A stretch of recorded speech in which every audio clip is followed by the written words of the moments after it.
মাশাআল্লাহ, দেখেন সবাই কি সুন্দর একটা দৃশ্য।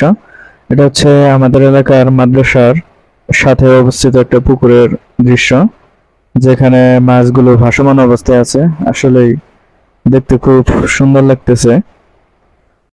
আল্লাহ তাআলার সৃষ্টি জগতের সবকিছুই সুন্দর, তবে সৃষ্টি জগতের মধ্যে সর্বোৎকৃষ্ট সৃষ্টি হলো মানুষ, যার কারণে মানুষকে বলা হয় আশরাফুল মাখলুকাত।